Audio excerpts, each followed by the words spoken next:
Hey, this is made by Pete, and you're listening to the Liverpool Connection podcast, music and football episodes.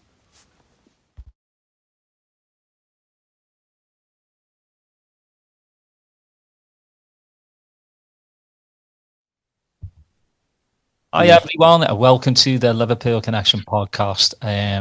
I'm your host Daz. This is my music and football episode where I bring on a DJ, producer, musician to talk about the two loves of life, which for me, obviously family first, but is music and football. And today I actually have someone who likes music and football. It's actually been a while since I've had a guest that likes both. So proper chuff today. It's made by Pete. He is label boss of Life in Colour and has an amazing, and I finally got to hear all 12 tracks, mate. And I absolutely love it because there's no fillers in there. Sometimes how, albums come out and you get 12 tracks and 9 of them are really good. And then 3 of them are just kind of like just filler in there. But yeah, it's called Rosebank, and we'll get into it a little bit later on. Welcome officially to the pod, mate. Thanks for having me, man. It's nice to chat football and music. The two don't often go in hand, as you say. I think creative people tend to stay away from football. Can be a bit. Some people think it'd be a bit aggressive or something. That pack mentality of the team.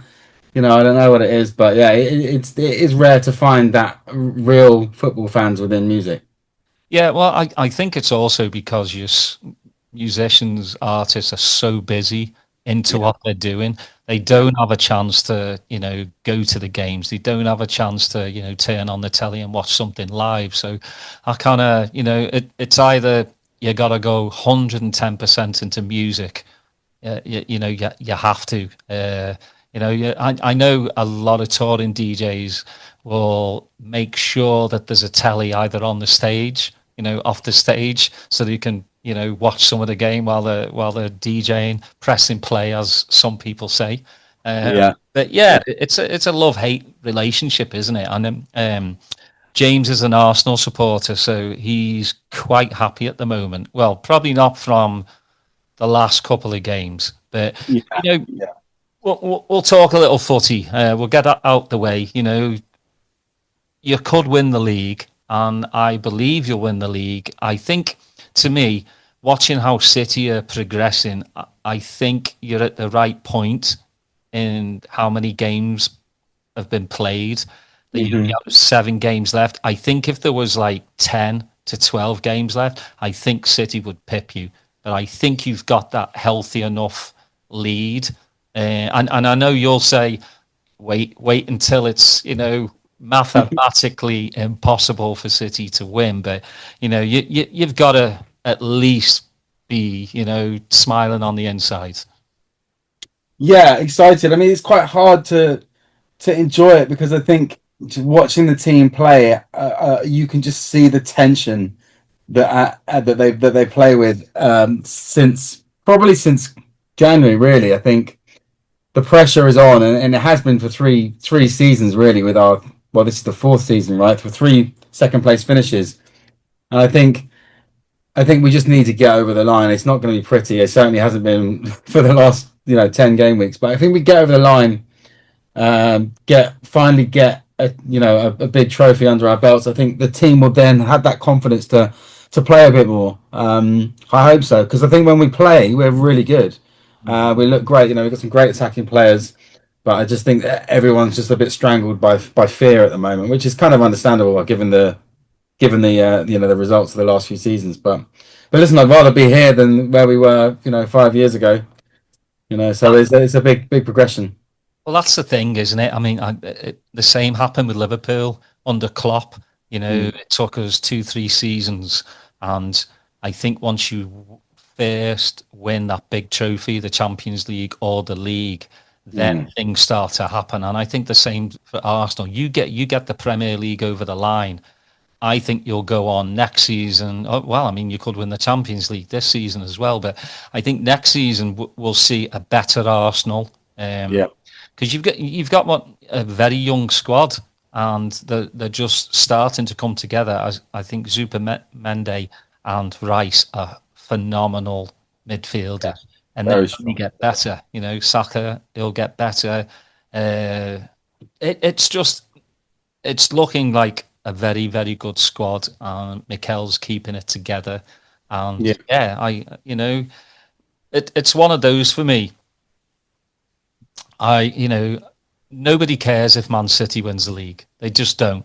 You know, no, they have the little parade in Manchester, and it's not that many millions of people like actually go. You know, but it's especially with the charges that are dissipating as we speak. There's people saying there's a 60-point deduction coming and all that bollocks. I've heard that for the last, 3 years, and we'll hear yeah, it for the next 3 years. They'll just put it in court and appeal and appeal. But yeah, it'd be nice for another team to win. I wish my yeah, team, I wish it was my team, but we won it last year. So it's just one of those, what goes around comes around sometimes. But hats off to Arsenal. If you get it over the line, then you've done the job. 38 games, it's your bread and butter, isn't it? yeah, yeah. Well, we've certainly been knocking on the door. It hasn't come out of nowhere. It's Mhm. just trying to beat that big blue machine, the Death Star. I think we like to call it up there, the Etihad. Something about them that they just keep on going. But yeah, no, it'd be good to get it over the line. I think we deserve it. And yeah, the Champions League as well. Again, we play a little bit different. I think a lot of the teams in the Premier League, they just know. They're so, and it's not just Arsenal. The low block. The whole Premier League has just been a bit ugly to watch this season. Arsenal brought in the whole set piece thing, and we were sort of pioneering that over the last few years, and everyone else has seemed to have done the same. And it's very much very cagey affair, and not much flamboyance in football at the moment. But that's just part of the Premier League. It's really really tough, and teams can come park the bus, hit you on the break, and they're really hard to break down. Liverpool have struggled. Man United, all the big teams have struggled. You look at Spurs. I mean, which that's still the treble's still on, by the way. Because if Arsenal win the Premier League and the Champions League, and Spurs get relegated, that's the treble. So I'm still hoping for that. But yeah, no, potential to be a great season. But I'm not cracking the champagne yet. Yeah, yeah. I'd wait till about second week in May. Like I felt it too as a Liverpool supporter. Again, mathematically impossible for any other team to win. Mm, I was all biting nails, everything, and yeah. Well, yeah, you had a quite of a drop off in form at the end of the season, but had you already won it by then? yeah. We already and we Yeah. beat Spurs, so we beat Spurs to win it. So that was nice. And Yeah. I just think we went party mode. I mean, Yeah. obviously there's a lot of people on Slot's case, and he has made some mind-boggling decisions this season. But I think we won the league by like 10 points, so it was kind of like, yeah, go to Ibiza, go Yeah, yeah, crack totally, man. open a bevy. So I understand that. It's just like we were speaking off camera, there's just a lot of things for Liverpool that have happened before the season even kicked off, and I just think we'll be back. It's Liverpool Football Club. It's just Mm. You'll one be of back without Salah, though. but he's an absolute legend. He will leave Liverpool an absolute legend. Last Yeah. game of the season, you'll see tears from everyone. But as we all know in football, we'll get another one. When I was born, I was a Keegan supporter. I only Right. saw him for a year because that's when I was like 6. Never thought there'd be another Keegan. Kenny Dalglish shows up. Didn't think there'd be another Kenny Dalglish. Ian Rush shows up. Then Mm. Gerrard, and then Torres, and then Suarez, and Salah. So there'll be another one. It might take a while, but I just don't think there will be another winger like Salah. I mean, yes, you've got your Sakas, but he doesn't come close to Mo. In Certainly numbers. not the last 2 seasons, I think. Yeah, I mean the previous 2 seasons. This is what I was kind of talking about, the drop off in form of some players. It's just like you see the stranglehold, the pressure that's on them. I don't know whether it's Arteta's coaching, and they're just too coached. But we're seeing Saka for so many years. Like the guy never lost the ball. He never lost the ball. He didn't always get past his man. He didn't always make a chance, but he never lost the ball. He kept it. He was so strong. He could beat two men and whatever. And just that's not there this season. And it was half there last season. Obviously, this had his injuries and his fitness issues, which a lot of our squad has had this year. But yeah, I think he has the potential to be world class. I just think he needs that confidence that the rest of the team. Yeah, well, I mean, I think a lot of pressures on. He's like the golden boy for Mhm. England. Yeah, So much pressure on his shoulders. I mean, I remember when he missed that penno, like mm, the amount of abuse that he got again is uncalled for.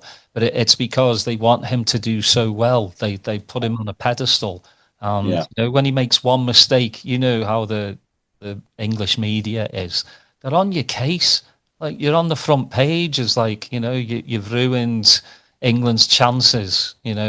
It's just gotten a bit mental, like how we see footballers as not human beings.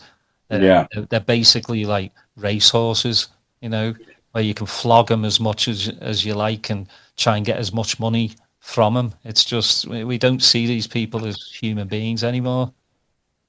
Yeah, it's not fair. I mean, I mean, it's just the mentality of some people of the pack. I guess people behave in a way that is completely unacceptable, but because they're in that environment where someone else is doing it, they think it's all right for them to do it. Yeah, yeah, 100%. All right, footy out the way. Now the music part. As I always ask my guests, James, what was playing in your house as a kid, and did it have like an influence on you growing up? Um, my strongest memory of music in my house was "Rumors" by Fleetwood Mac. It was all 'cause my mum and dad would have parties, friends over. I remember being sort of 8, 9 at the weekend. Got up sent to bed at sort of 9 o'clock and sitting on the top of the steps of my house, like just listening down. And yeah, Rumors was always on. James Taylor as well. There's a lot. My dad just listened to a lot of that. So I don't know whether it inspired me growing up, but definitely now. I think reaching back to those kind of sounds, certainly that the Fleetwood Mac era of sort of 70s rock. It's kind of like psychedelic kind of sound, and looking further back at their history with like Peter Green and stuff, and that really inspires me and interests me. So I think yes, this definitely sort of had an impact on my sound. Yeah, I think that the older we get, like I've noticed with myself, I never used to like classical. I didn't Mm. understand it. And as obviously when you're a kid, teenage angst, you want to be far removed from whatever your parents are listening to. My Yeah. dad was into heavy metal, Black Sabbath. My Mm. mom was more soul, Elvis and the Beatles. So I wanted to, even though I take it in, I just wanted to be so far removed from it. The Yeah. older I get, classical. I love listening to classical. It's more my meditation music. Right. Takes me away from just everyday life and just calms the nerves. There's Yeah. loads of nerves these days. I think it's something incredible about I think the musicianship that goes into classical music. Um, Coming from me, who I'm not a musician, I never I tried to learn a few instruments growing up as a kid, but never sort of stuck at them. So I can play a few chords here and there, but I'm not a musician. So when you see just like 20, 30 people in an orchestra all playing together as one unit, and you hear the sound that comes out of them, like that is really moving. Even if the sound that's coming out isn't necessarily what I would listen to in like in the car or something, but in that moment, especially if you can see it and you feel a part of it. I went to it's not quite classical music, but it was Pete Tong did the Pete Tong invited me. I've been working with him for a bit, and he invited me to go and see. He does the classics, the Beat the House classics at Royal Albert Hall.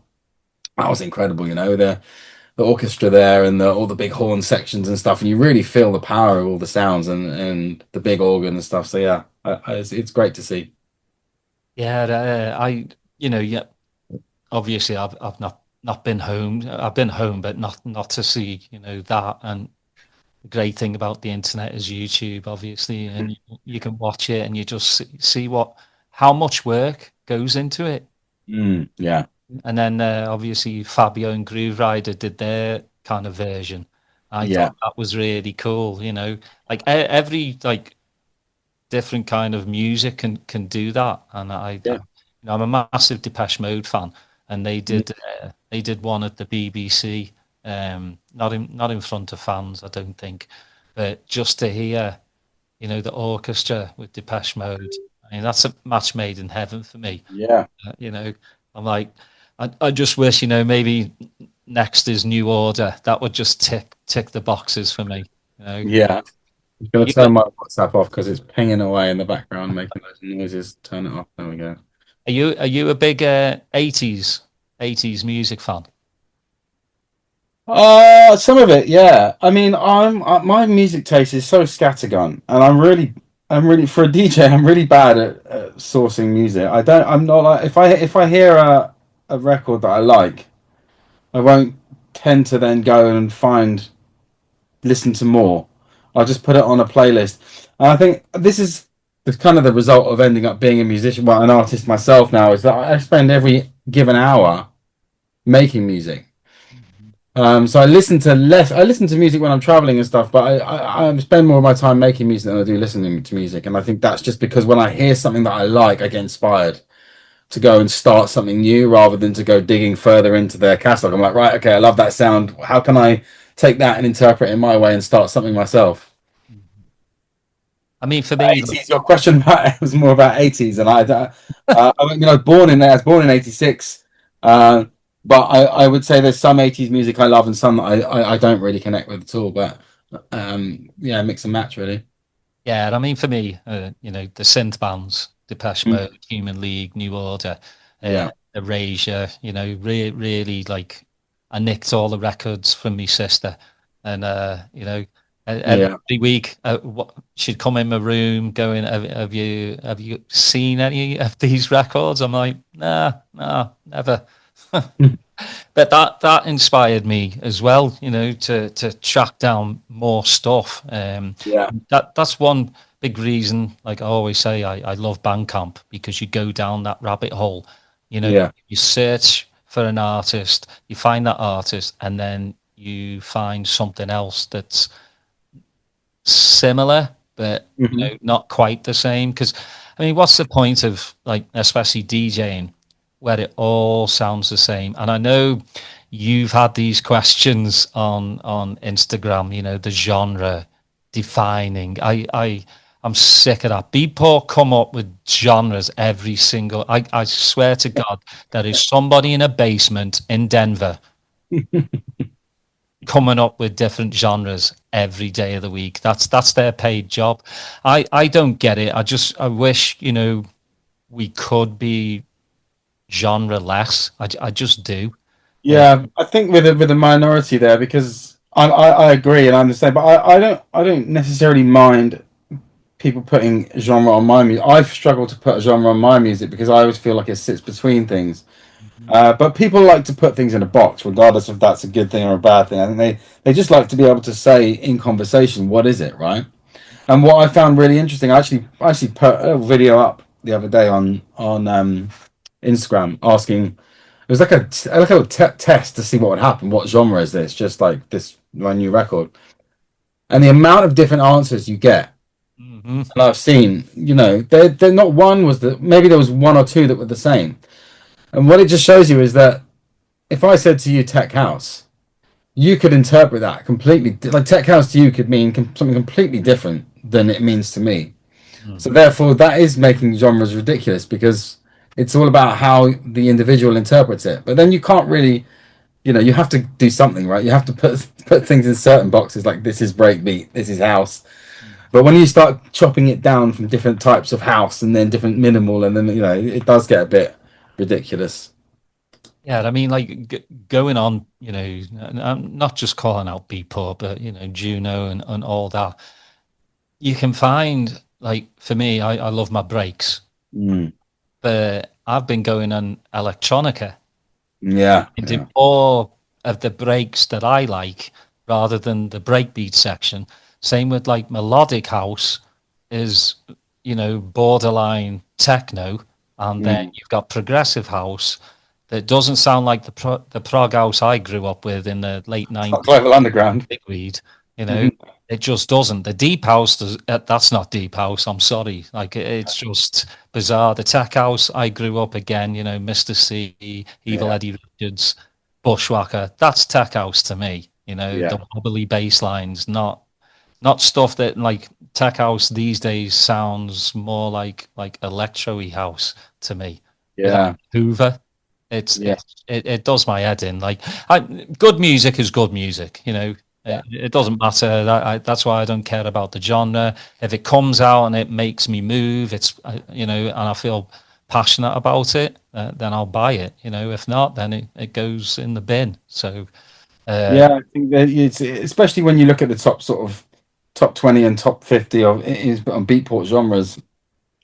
It's just I think the more the DJ this in this decade is the pop star, right? They're like they have become the pop star. In the noughties you had your bands, you had the Killers and the Arctic Monkeys, then you had the hip hop guys and the Nellies and all that lot. And now I think the DJ becoming the pop star has meant that there is a lot of really commercial sounding music that because it's just broader to a much broader market.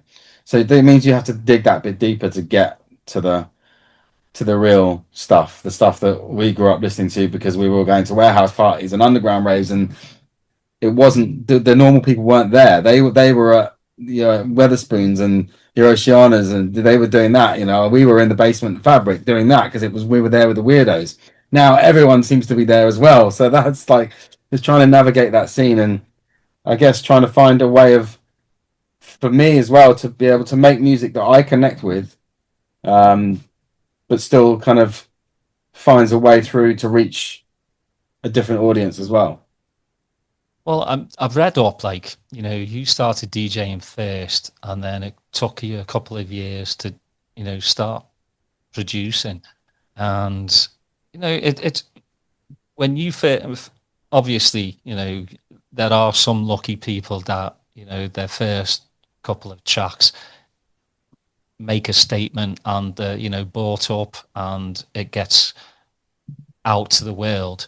Now, for you, again, and I always keep up with you, and it's great to hear that you can tell you're very passionate about what you do, or you're not in it for the money, obviously, because I'm sure you would have quit a long, long time ago. I mean, you've been at it for 20 plus years, Yeah, and yeah. 20 years since I started producing.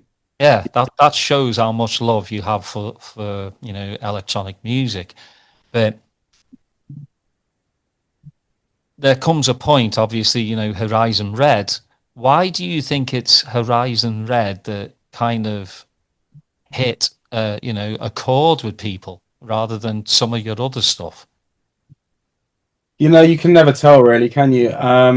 I think a lot of it comes down to timing, right place at the right time with the right sound. I think, I had I think Horizon Red came out in 2023, but we made it in 2021.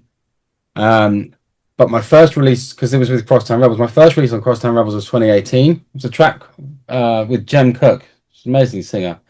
And it was remixed by Solomon. It was remixed by Audio Jack. Like it went to number one on Beatport, and I was like, okay, career, here it comes. And nothing happened. Like not even I didn't even get a gig request. Like nothing. And I was like, wow, this is really weird. Like I was expecting to, something to happen. But it didn't, for whatever reason. I was like, okay, so I just carried on, right? And I just carried on making music. And eventually, 5 years later, when Horizon Red came out, I mean, we knew it was quite special because I'd made it, I gave it it was lockdown, just before lockdown started, and I had Claire, just her. She came over to the studio to do a session with me because we were making something together, and I played it to her. She was like, "Wow." She was like, "I'm playing at Anjuna Deep, the drum sheds, not drum sheds, some Anjuna Deep festival in London this weekend. Can I have a copy?" And she played it, and they filmed it, and they put it on YouTube. And I remember she played at the second track, and every comment, there was like thousands and thousands of comments on saying, "What is this track? What is this track?" You know, ID, ID. So instantly, I was like, okay, it's not just me who feels that this has got something special. Everyone else does. But then we had to wait for 2 years because of lockdown. Then it finally came out, and it just did what I expected it to do. Um, I guess it's more accessible. You know, I think most of my other music is very club focused, and club music's great for people who love going clubbing, but I said this to someone the other day about house music and club. Like, if you've never been to a club and you listen to house music, you can't get it. Like, you need to be in that environment where it's loud, where there's an energy, where there's an atmosphere. Then you get it. Once you've done that, and you're like, okay, now I get it. Now I know what it is. But until then, it's not. So Horizon Red, you know, beautiful piano, beautiful vocal. It's quite uplifting. You know, it could be listened to someone who likes going clubbing because he's got a groove, but it could also be listened to someone who would listen to Capital FM and just put it on in their car, you know, with the windows down and sing along to it. So I think that's probably why it connected on a much larger scale than anything else I'd done before. Yeah, it seemed to be a crossover hit. I mean, you had obviously, you know, the big DJs. Pete Tong was Kane in it. Mm, Sasha and Digweed played Dave Seaman. Actually, it was Steve Parry that turned me onto it. right. Um, you know, I was just blown away because it was something a little bit different in it for me. Yeah. Again, you know, like I say, I always like something that kind of grabs hold of me, and you know, again, I have to feel some heart and soul in a song, and that's Mm. got loads of heart and soul. Yeah, yeah, it really does, man. And do you know what? It was different because I had a completely different approach to making it because I'm coming from a background of electronic music and not being a musician. All of my music started with groove, drums, and bass. Really, sometimes there was a vocals idea, but generally it was that. And I think during lockdown, I decided to have piano lessons for the first time. So I was like, I've got all this time. I'm in the studio. I was like, I've always wanted to learn how to play piano. I'll start having lessons online. And I did like 5 or 6 lessons and I started learning these chord inversions. And after one of my lessons, I stumbled across like half a chord progression. And I was like, oh, that sounds amazing. And I actually programmed I played some of it and then programmed the rest of the whole piano sequence on its own before anything else. And I'd never done that before. And then the beats and the groove came afterwards. So it was a very different approach from what I usually do. And I think that's why it was different for me. Are you full on like hands on? Do you like to do like the production and engineering? Yeah, I do everything except the mastering. I mix I write. I mean, I work with. I don't tend to work with other producers because I don't really like. I like to do that myself, but I love to collaborate with anyone who's got a different skill set from me. So musicians, poets, singers, you know. But yeah, I like to write, I like to produce, I do the engineering, the mixing, and I master my stuff to play out in my sets, Mm. get like 95% there, and then when it gets signed or I release it, I send it off to a mastering engineer to get that last 5% because it needs to be done in a specific room with and it's also great to have a second pair of ears over your music, just because you know you often listen to it for so long and there are just things that you don't, you know. So if it was, it's nice to have a second pair of ears, someone to go, "Hey, have you thought of this?" You go, "Oh shit, no, I haven't," or you go, "Yeah, I have, but no, leave it, don't touch it." You know, but it's nice to have. Yeah, one of my good mates, Pete Bones, his good mate is Justin Drake. You know, Peace Division, one of Mm. the best engineers out there. And yeah, you know, I'd never really thought about like how engineers are the ones that really bring out like the actual sound. You know, you can make a track, but then you give it to a quality engineer, and it just knocks the track up tenfold. Yeah, yeah, having the ears to be able to understand which part of the track, which part it needs to shine at a specific moment as well. A lot of it comes with arrangement. But you know, I think you know the process of making music has changed a lot, and I think you know 20 years ago there was a you know the band or the artist, there was the producer, then there was the engineer, then there's the mix engineer, then there's the mastering engineer. Now you know electronic music, the bedroom producer, you're all of those things, and you kind of have to be really, unless you've got you know a bucket load of money to ship it your album. No one's got. I mean, I just done my album. I managed to get sort of 16 grand together, but you know, if someone's got 100 grand to spend on an independent album nowadays, it just doesn't work out. So you've got to be the person who does it all, really, except the mastering. Well, I mean, talking about the 16 grand, the Kickstarter, um, Yeah. the crowds surfing, I think that's such a brilliant idea, and it really and was that all from like fans? Yeah, fans, family, friends chipped in as well. You know, it was an idea. I think I had the idea to finally to do the album. I've been sort of toing and froing about doing the album for a few years, and I decided, you know, I'm fucking, I'm just going to do it. Stop procrastinating and do it because I really wanted to do it. And I got like a demo together. We sent it to Ninja Tune, me and my manager, and they rejected it within 30 minutes.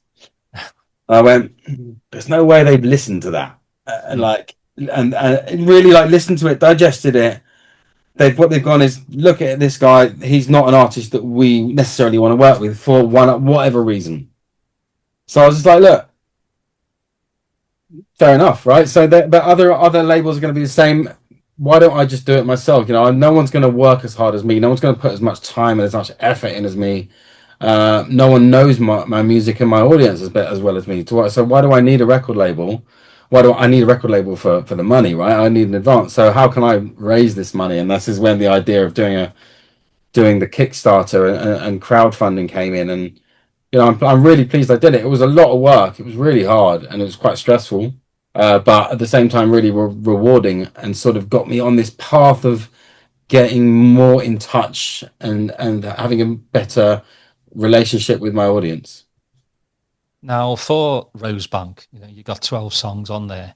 What did it start with, though? Because obviously, you didn't just go, I'm just doing 12 songs and that's it.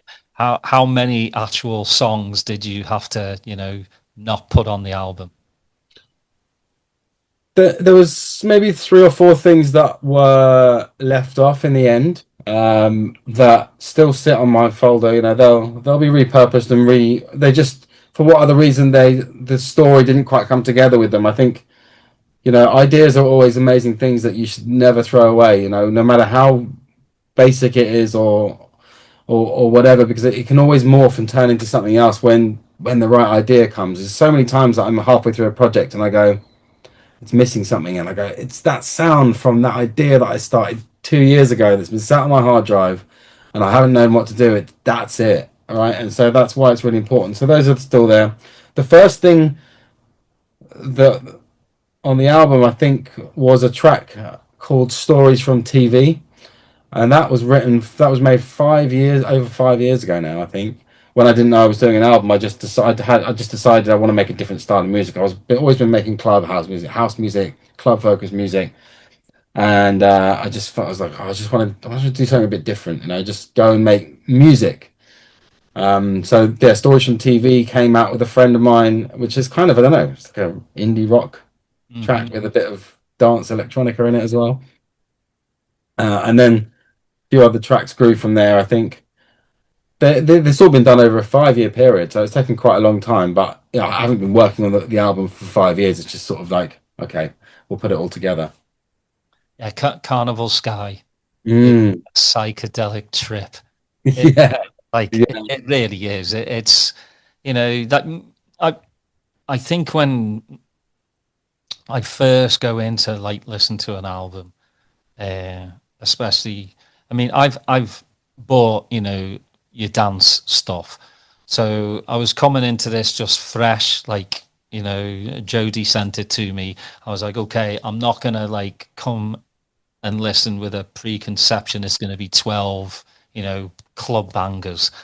And I seriously, James, I was just blown away by it, because from Go, to the original of Love You Most, Mm. it's just put together so well. And I'm not just saying it because you're here.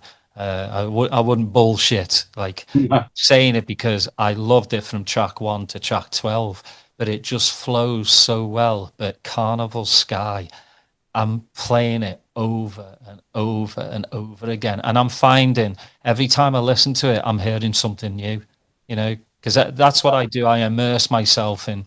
If you're going to listen to an album, like I can't just like play a couple of tracks and walk away. I'm not Yeah, that type of person. I've never been like that. Like I put the headphones on, get a cup of tea or, a bevy, and I sit here in the dark and I listen to from the first to the end. That way I can, fi- yeah. kind of Well, it's a figure out. story, and it's really nice that you do that. And it's such a, that's what that's what people want when they, because you put your heart and soul into an album, and that's how you want people to experience it. I think I was actually quite surprised how easily the track listing came together, the order and such. It just sort of like it literally just fell into place. I was just like, yeah, right, that one goes there, and then that one, and then yeah, that one. There was never. I was like, oh, should I be track five? It was just like, yeah, that totally makes sense, and it kind of just flowed really well. The Carnival Sky is an interesting one because it started off as this groove I had on my laptop that I recorded here. It's like some guitar and some bass from my modular system, and just sat there for a while. I knew I had a wicked groove, but didn't quite know how to turn it into something. And every time I went to it, I was trying to create melodies, and I always just kept recording weird psychedelic sounds, like all these bleeping noises. I've got an 8 minute version that just really goes off on one.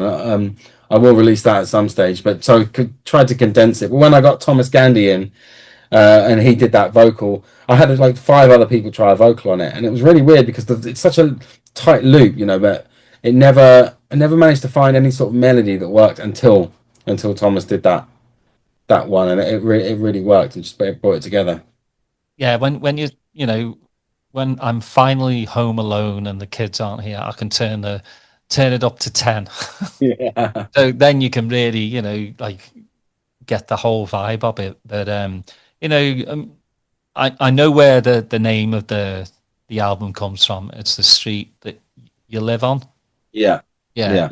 I mean, you can't get more basic than that. I love it when some albums are called some crazy shit out there, and you're just like, wait, what? He named it after the road he lives Well, on. my studio here is in my back garden. So it was this is the studio on my road where the album was written. So Mm. it's kind of a, I don't know if I'll be here forever. I'll probably move eventually at some point. So it's kind of like the homage to this part of my life that where I was living, and it just felt right. I mean, originally it was just going to be, I was just going to call it Made by Pete. It was just going to be a self-titled album, but when the idea for Rosebank came, I think it just felt right, so I went with it.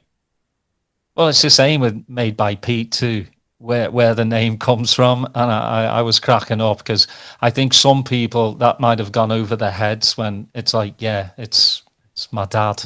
Yeah. Yeah, I know. I mean, everyone calls me Pete, and that's fine. But yeah, no, it was just yeah, Made by Pete. It's kind of, my mum's like, what about Made by Alison? I was like, "Ugh, too many syllables, mum. I'll have to I'll have to name a track after her. I bet they're proud though. Yeah, yeah. Well, my dad passed away when I was 10, so it's kind of like a homage a bit to keep him in my life. Mhm. To have to carry the art, carry his name as my artist name moving forward. It was just kind of a little kind of keep him on my shoulder, so to speak. So that's why I did it. I love that. Yeah, my mum passed away when I was 16. Yeah, Right. Yeah, it's hard when you lose a parent, even when you're young, in your early stages of life, because you lose that groundingness, that sense of belonging, and that support system, right? yeah. Well, I mean, my dad was a construction engineer, used to work in Iraq and Iran, and so he was gone 9 months out the year. So my mum took on the role of me dad as well. Went to me footy matches and all that. She was my best mate, and she passed away with cancer, actually a blood clot to the brain, and one of the worst days of my life. Yeah, Just yeah, because she was such a strong woman, and when you're 16, especially in England, you're finishing high school at 16. and you're beginning to figure out like your life and stuff. Yeah, it just hit me for six, and Yeah. I can't imagine being 10 years old. 10 years old and losing a parent.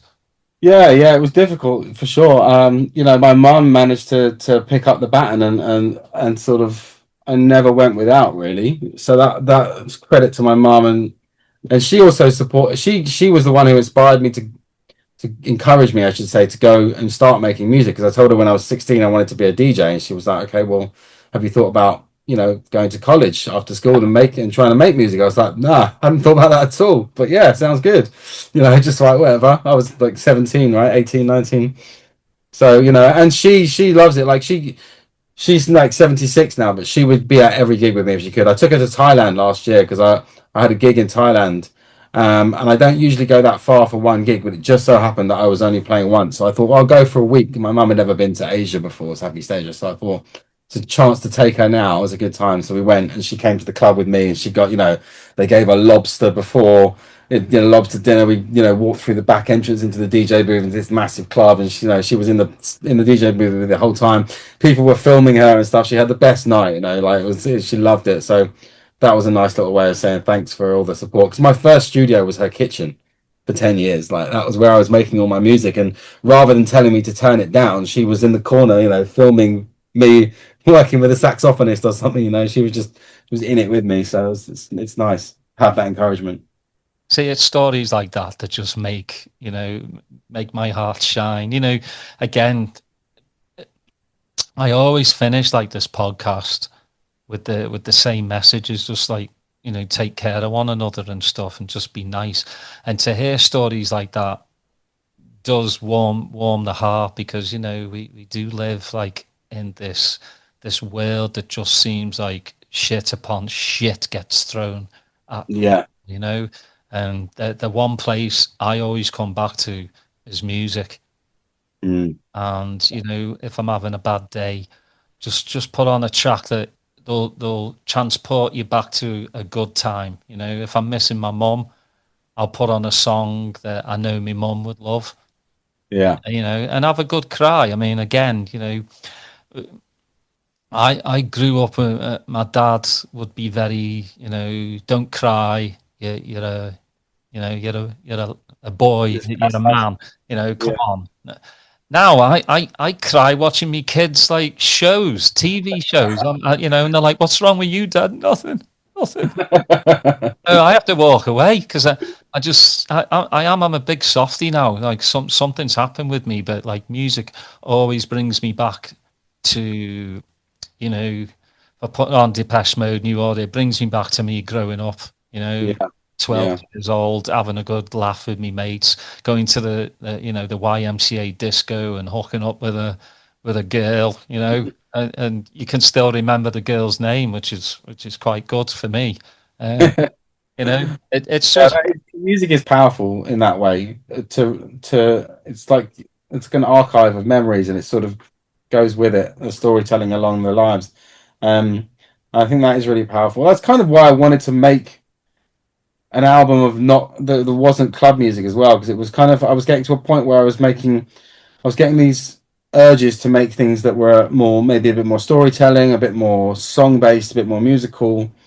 Um, and I was coming out with these ideas and then trying to kind of squeeze them back into a club format, and it was just like it just didn't feel right. And eventually, I was just like, stop that, just stop trying to do it. Just let it be what it's meant to be. If it's not, if you can't play it in the club, where it doesn't matter. And that kind of, because I'd never felt like a really singles necessarily that were like it, because I've also, I'm known as a DJ producer, right, and also to continue my career as a DJ, I kind of need to release records that the DJs play and other DJs play, and I can play my sets. So, well, no, just make the album, release it all as one, and then I've used the singles to do other versions. mhm. The three singles have club versions with them, which has worked out really well. It came together really well. There's no compromise on there. There's nothing that I don't love. And the last track is called "Call on Me," and it finishes with my daughter singing the riff, because I'm not really a singer, but I was singing this kind of hook, and it was very catchy, easy. And I had my headphones on, and my daughter had come back from school, and I didn't see that she was behind me, and she carried on singing it after I'd finished, and the mic picked her up, and I didn't notice it at the time, but after I'd said hello to her, and I'd come back, and I listened back to the recording, and I saw her, I heard her on it. I was like, right, I've got to finish this tune, and this can be the last track of the album. It's her voice is the last thing you hear. Well, good job she didn't swear. No, no, she's 8, so she's not a swearer yet. I'm sure she'll learn. Yeah, it's easy for them to pick up. Yeah, I've got all girls, so Yeah, I've got 2 girls. You got 4. I mean, I'm in trouble. Yeah, but tell me. girls are good because they'll look after you when you get old. Hopefully, well, I You mean, look after them, then the girls stay. Like they don't. Some of them fly the nest, but most of them stick around. So that when you got sons, when you're old and decrepit, and you're like, you can wipe your own ass, Dad. I'm off. yeah, they'll be like, I'm off down the pub or to watch the footy. Yeah, I figure at least 1 or 2 out of 4 will look after me and the missus. So Yeah. I'm like, I don't know which 2 yet, but we'll see. But how is it working with vocalists? Because I know sometimes when you do write a track, musicians will already have the lyrics ready for the vocalist. How do you work? Do you let the vocalist come in and kind of you give them a little bit of the vocal, or you go listen to the track and you come back with the lyrics? Very much the latter. I mean, I rarely even have people in. I think I'm not a songwriter. I've never been someone who's into lyrics, and I've never connected with lyrics. I've never fallen in love with a song because of the lyrics. It's always been the sounds, the emotion that brings, and the rhythm and the melodies and the patterns. These are the things that draw me into music. So when it comes to lyrics, I leave that to the domain of the singer, whoever I'm working with. I find someone who I've heard has done other things that I like, mainly their tone of voice, and the kind of direction I'll give them is more rhythmic pattern and tonal stuff. What kind of space it fits on. Is it going to be soulful? Is it going to be passionate? Is it going to have tension in it? Maybe I'll say whereabouts in the arrangement I think the verse should go, or should it be a verse and chorus, or should it be a hook? That kind of stuff. But lyrics, I never get involved in. I never even listen to them. The vocalists are like, yeah, what did you think about this? When I was like, oh, yeah, whatever. I didn't hear it. It sounds great though. It's just the way my brain is. I remember being at house parties when we were kids, and we were like, well, we went through our hip hop era. We were, we'd be listening to hip hop, and all my mates would be talking about what they were saying. It's like, yeah, oh, he was doing this, he was doing that. I was just like, what? I didn't hear that, but did you hear that snare drum? That snare drum was massive. That's just the way I work. So, yeah, that's the way I work with vocalists. I leave it to them when it comes to lyrics. Well, working with Chelsea, Mm. she's got such a cool voice. Yeah. Did you record it in New Orleans, or did she No, send it over? no, she recorded at home. So I found Chelsea through somehow one of her tracks got on my Spotify playlist. It's a track called Black Bear Maria, which is like this soul weird. I don't know what it is. It's kind of like I wouldn't like to describe it, but it's not club music. And I just loved it. And I'd had the instrumental again for a couple of years for Go for maybe 2 years. Not for Go, sorry, for Loved You Most. And yeah, sent it to her. I contacted her on Instagram. I said, hey, I've heard your song this. I really like it. I'm doing this. And I think this is what people are scared of. It's not hard, to reach out to singers. Don't be afraid of being knocked down. I say this to lots of producers. They always ask me, like, where do you find your vocalists? It's just like, I hear someone I like and I'll find them on Instagram. It's not hard these days. They might just ignore you. If they do, move on to the next person. Luckily, Chelsea didn't. She was like, yeah, I think I sent her like 3 sketches of tracks, and she picked Loved You Most. So I really like this. She sent that back, and that was amazing. And I was like, the first time I heard it, it's not often you get the first time the first vocal comes back and you're just like, wow, like hairs on the back of my arm was standing up. I was like, okay, this is really, really good. And it connected. It was just perfect. But she recorded it herself. Well, going to New Orleans, was that the first time you'd been? Mm. Yeah, yeah. And it was really, really perfect actually, because I was in January. I had some gigs around. I was playing, I think it was in Mexico, I was in Miami, and then I had a week between that gig and another gig in St. Martin. So I just went and stayed with Chelsea in New Orleans for a few days, and we filmed. I don't know if you've seen. You probably haven't seen it. We filmed a live version of the album version in this amazing church. She manages. She's the booker of this church. It's like a. It's called the Art Church, and people do plays and amazing musical performances in there. But it's really beautiful space, and we got it to ourselves. And the sun was kind of at the right angle. It was coming through one of the windows at the top, and it was just acting like this spotlight that was just hitting Chelsea. And it's just really magical. I'll send you the video. I'm publishing the video in a couple of weeks, but I'll send it to you after this call. It's really special. I really love it. Yeah, there's something about New Orleans, obviously like Yeah, the voodoo and all that, but there's just something about it. I used to go to, so I'm based in Austin, Texas, so right. I'm about 9 hour drive from there. I used to go there all the time. There's a place called the State Palace Theatre where all the raves were, and there was another one called the Riverboat Hallelujah, which was a church. Right. We raved until 6 o'clock in the morning, and they would actually, the ushers and everyone would come in and go, everyone out by 8 o'clock, because they had service at like 8:30 in the morning. Wow. So you see all these like wide-eyed ravers coming Yeah. out, and then people all dressed to their Sunday bests, getting Yeah. ready to come in. It was just it. I love New Orleans. My dad is actually in Savannah, Georgia, which is kind of like a mini New Orleans. It's Right. very voodoo-ish as well, with the moss hanging from trees. But there's Yeah. just something about New Orleans that's just this like vibe. Yeah, it was really special. I was talking to Chelsea about it. We did a conversation. We filmed a conversation as well, which is actually on YouTube. I'll send you that as well. I've done this with all of the people I've collaborated with, having a just a creative conversation, a bit like we're doing. Just talking about music and how, approaches. And there's a part of it where she talks about New Orleans and how, because she grew up in New York, but she moved to New Orleans and she's been there for some time.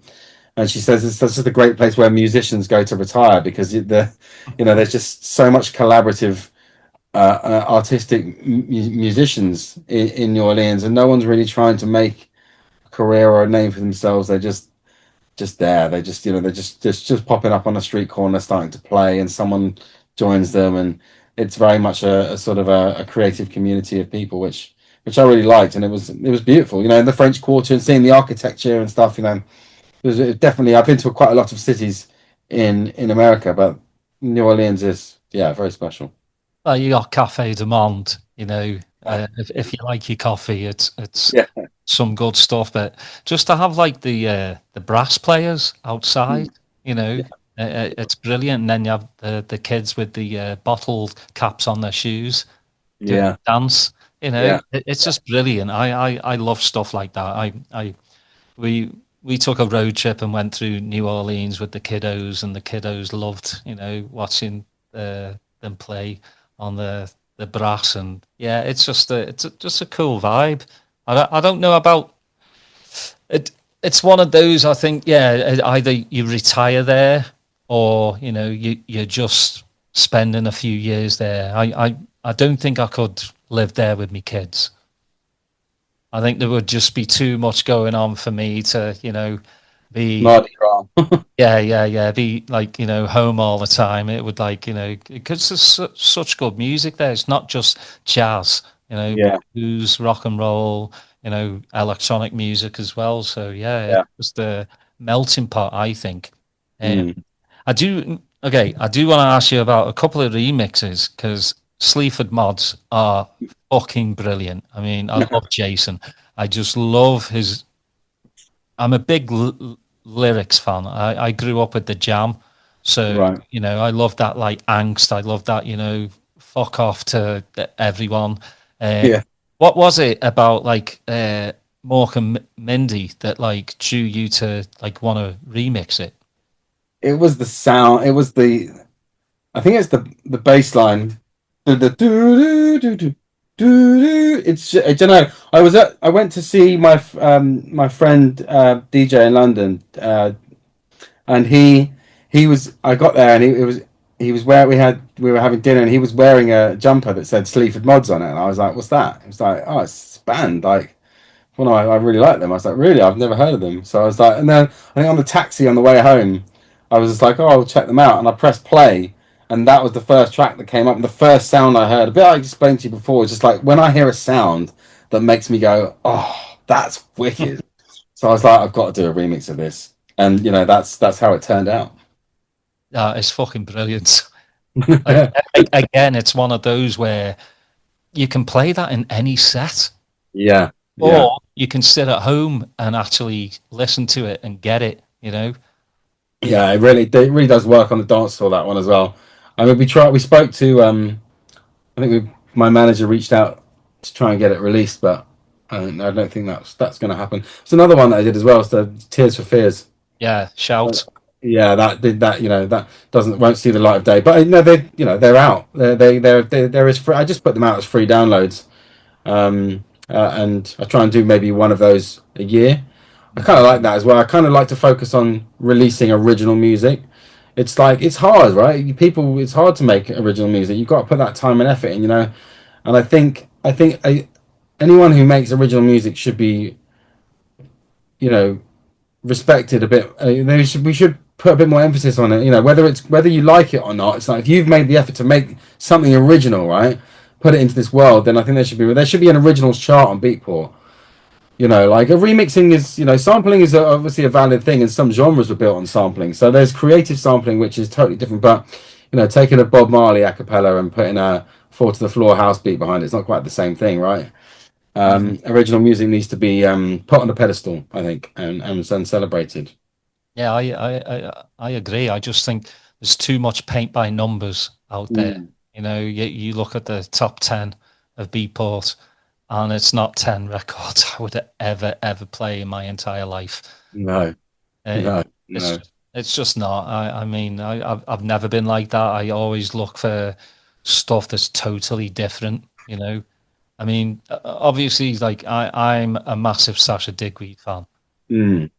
but you have lots and lots of fans who track down the 101, track list and Mm. buy every Yeah, single and that what's on there, and then they go home and try and redo what Sasha Digweed did.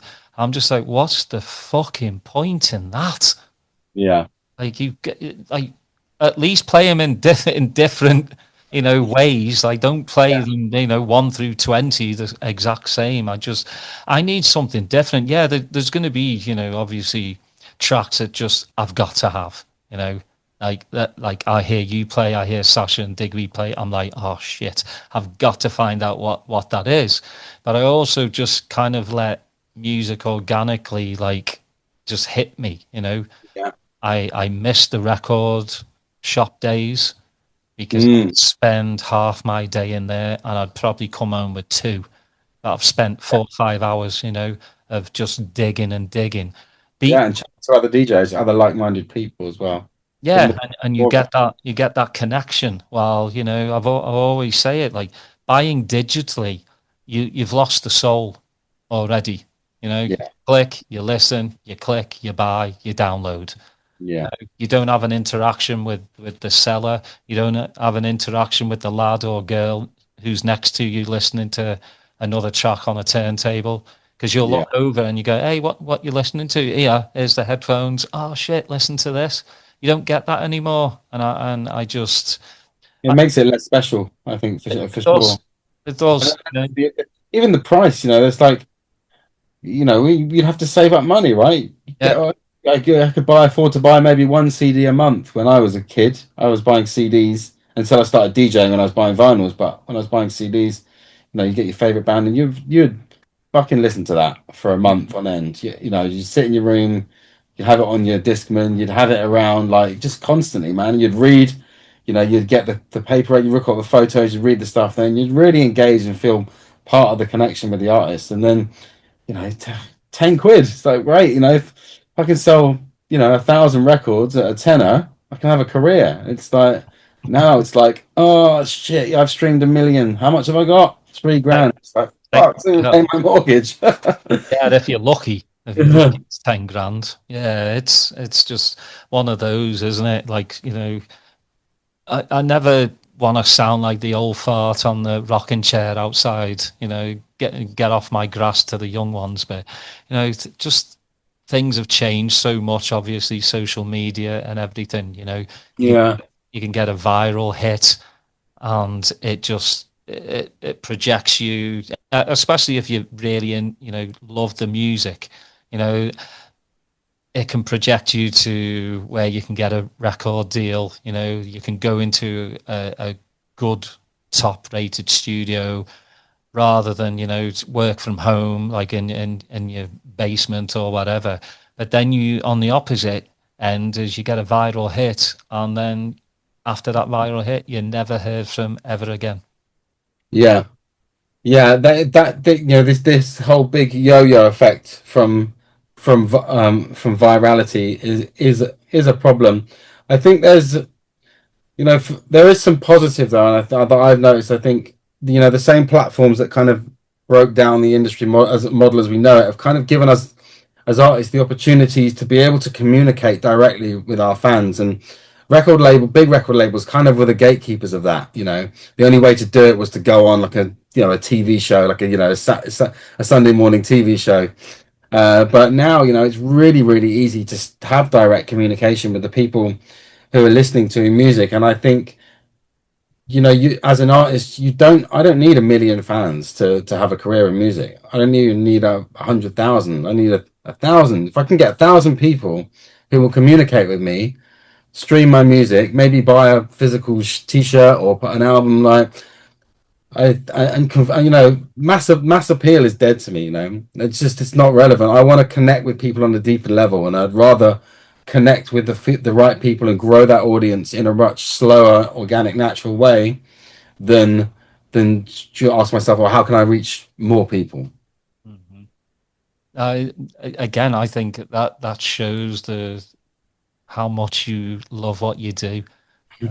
And it is James, it's hard to find that these days, to be honest, because you look on YouTube, Insta, Twitter, and they're a dime a dozen, these new electronic artists that are in it for the money. They see, kind of like what James Hype has done. I don't like his music, but he's a grafter.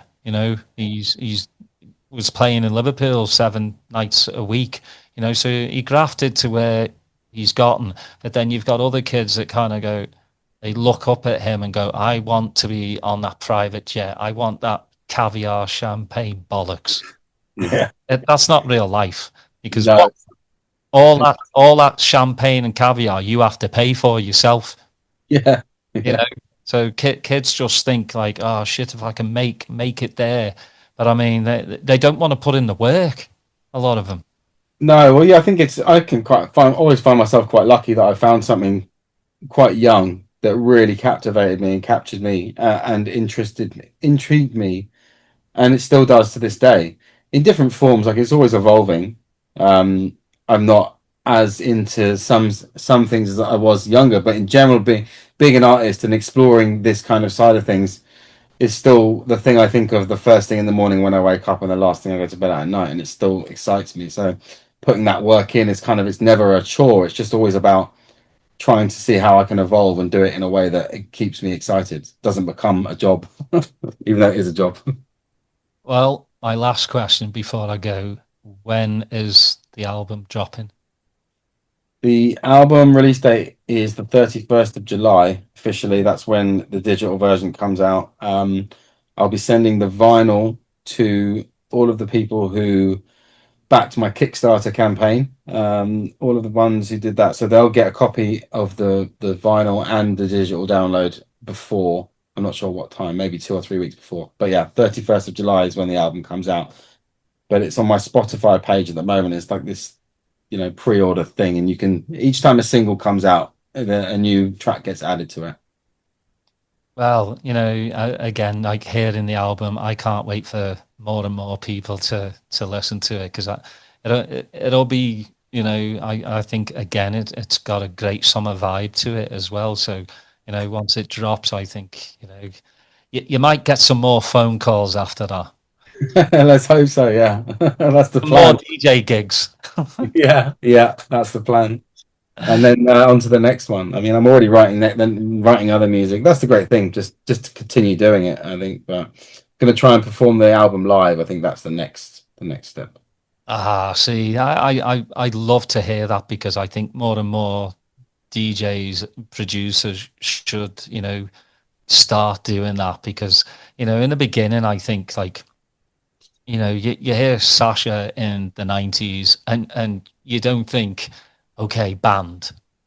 Like when he, got the band Charlie May and Dave Gardner to do at the Barbican, just fucking absolutely blown away by that. And same with Underworld as well. When you see like bands like that and Orbital, and they just make you just like, wow, this isn't just a DJ set. This isn't just club music.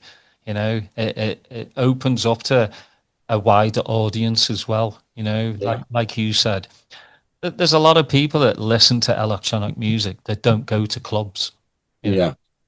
Like and it opens a doorway. Like, I mean, for me being in the States, electronic music has grown so massively. It's very corporate now. But all these kids, I hope, that go to all these EDM festivals, I'm hoping 10% will start to look for something more underground, something more organic, rather than like, Mickey Mouse pop fed into your gob as much as you can get. I think kids will start to go, I don't want that like paint by numbers stuff. I want some real, authentic, organic, music and live shows. Yeah, that's the way it happens for sure. It does filter down eventually, and you start seeing some really good stuff. Well, mate, it's been an absolute pleasure to have you on. As I always say, when you're talking about something you love and you're passionate about, an hour really does go by so quickly. Yeah. It's good to talk, man. Good to talk shop. Good to talk football and music. Always, it's a bit of therapy. Right when we started. Well, everyone, thank you for listening. Please, when the album drops at the end of July, please go out and whatever platform you buy it on, please go out and listen to it, buy it. It's an absolute, like, I love the album. I really do. I think it's a 10 out of 10. It's going to be on my decks for a long time. But please like, subscribe, put your notifications on. Follow James on his Insta. What else do you have? Do you have a Bandcamp, James? I do have a Bandcamp. Yeah, it's only just started actually. I started it with the first single from the album. So there's a couple of tracks on Bandcamp, Instagram, YouTube are my main platform. And your SoundCloud as well. Yeah, those four. Because that's where you can get the free Sleaford mods and Tears for Fears. Yeah. Right. Yeah. The SoundCloud page. Definitely check that out. As always, leave you. Please look after one another. Stop being arseholes. We have enough of that shit in the world. Take care. Stay healthy, and I'll see you next time.